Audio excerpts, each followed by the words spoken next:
go through as normal order. If we start with you, Adam. Thanks, Jesse. Jesse, how devastated are you in the side for not having taken at least a point from the game?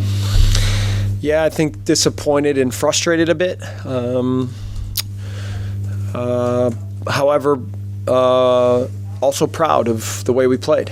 And listen, this business is about collecting points and not just about performances. But clearly, I think that was a showcase of the way that we can play when we're at our best. So we've had a number of games where we've been on top of things, been the better team, and we don't find ways to get the goals that we deserve in those moments, and then it keeps the opponent around or gives them the chance to find a goal or to find the lead, which makes the game and the sport feel very cruel. But in the end, it's what it is, and we have to get better in the final third and capitalize on chances. Yeah, there were a lot of chances, but prior to that, though, Jesse, how do you legislate for what happened with Rodrigo today? I mean, it's just almost a ludicrous decision to do what we did, which is pretty costly. Yeah, I mean, we knew that the workload for that position in the match was going to be heavy, and so the idea was that we were going to trade Rodrigo and Patrick no matter what, and we just decided to do it at halftime. Obviously, Rodrigo makes the choice to play this big switch that is not normally what we like to do, and it leads to a moment that costs him and the team. But in general, Rodri's had a good run of form with us, and we need him. We need him to get hot. We need Patrick to get hot. We need guys to score goals. So, I obviously I'm disappointed for Rodri, but in the end, he's an important guy. Mick Arteta said that's the biggest test he's been put under this season. Just how good a second half was that from you? Is that the best you've been? Yeah, I think part of it was that we pushed the tempo so high in the first half that it was a lot for them to handle after travel and everything. We were better. We were better on the day, but we were walking away with nothing. So we've got to find ways to take the good things and have it add up to results. There was a red card at the end which was rescinded. What's been the explanation? I have no idea. I haven't really been able to figure out who was given the red. Is too far away for me to see. Wild. Some of these decisions, and even the fact that for me the penalty should have been called right away. It was clear, but. Yeah, we're on the wrong end of a lot of these right now, but I'm not going to comment too much on the referees. Great. Jack in the 10 today looked very creative. Have you been considering that for a while?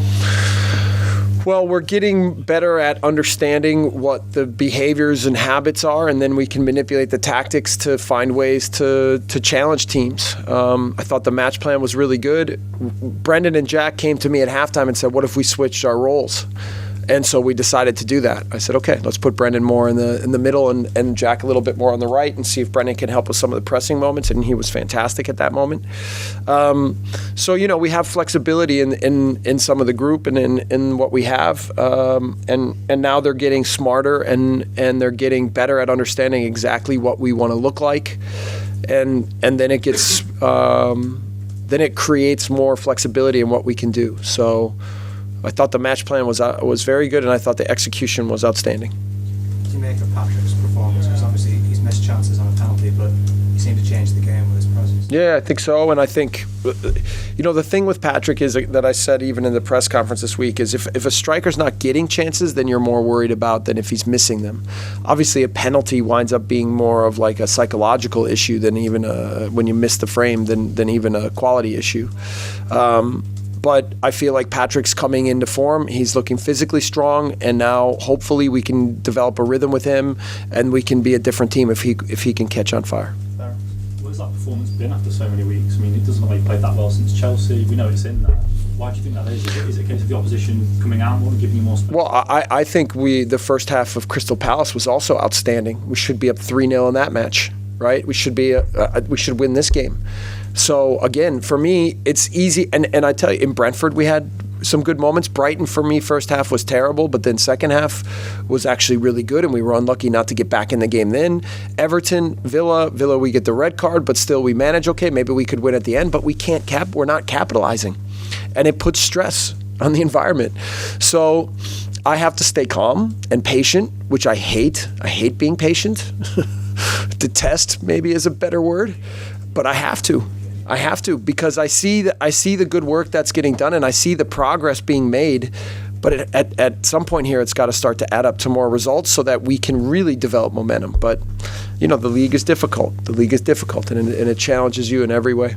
Switched into more of a 4-3-3 at points. I mean, it's Brendan dropping in to support Tyler and Mark at points. Can you elaborate on that further? Yeah, I mean, you could have said it was a little bit asymmetric with 4-2-3-1, or you could have said a 4-3-3. You could have said a diamond. We were manipulating how to press and close down spaces and try to eliminate their ability to play with combination on the wing and then hit the other side. When it was good, it was incredibly effective.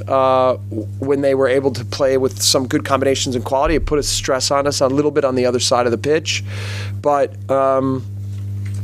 again, I think tactically, performance-wise, in a lot of ways, we were better today. We were better.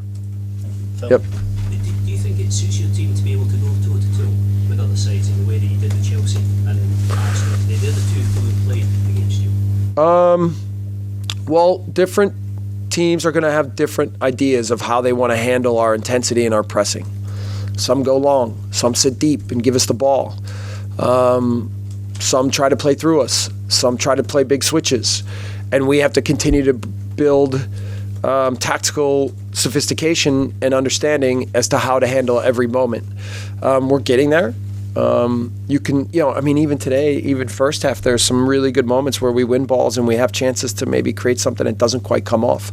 So I think it suits us to continue to understand exactly what the opponent is trying to do and then exactly how we want to handle it, and then to continue to play with confidence and belief and understanding and discipline for exactly what we want every game to look like and how that fits within our style of play and our tactical model. And the closer and closer that we get to that, the more and more we'll be able to control matches. In terms of results, does this feel like an opportunity to you this week to win up Leicester and Fulham? Yeah, I would have said Palace as well. I would have, I don't think we've played, I would have said Villa even with the performance to a man down, not to give much away. But in the end, again, we need to score goals. We have to score goals. We'll do a final one for Stuart, please. So Jesse, with that in mind, what mood do you have to strike at Thorpe Arch this week? Does it have to be critical of them for the finishing, or positive? It has to be balanced, but I think we will take this away and be very encouraged. And again, it's such a crazy game. Such a crazy game today with so many things happening in that match. And so obviously when I sit here now, I'm filled with emotion in every direction. But I'll take some time. I'll look at the video. We'll regroup. We'll find out physically who's ready to go. Again, we're physically looking strong and healthy and fit. And we've got to use the next matches to find ways to get more points out of it, because that's important for us right now in our season. All right, we'll leave it there. You sure, Jordan? Yeah, I don't mind. Otherwise, we're going to have to go around everyone. Okay, well, sorry. You haven't spoken about what happened at the start of the game with the delay. What was explained to you? What happened? What was your take? I think there was a surge of power, which put out the referee system and the VAR, and then the goal line technology and everything. And so they thought that they could get it all back online, but it would take some time. And there was a moment in there where it was possible that we were even going to play without VAR. But they got it all together. So not an easy day for the referees and the administrators to handle, but I think they did a good job. Would you have been happy with that proceeding without VAR? I don't know. Thanks, guys. All right. So,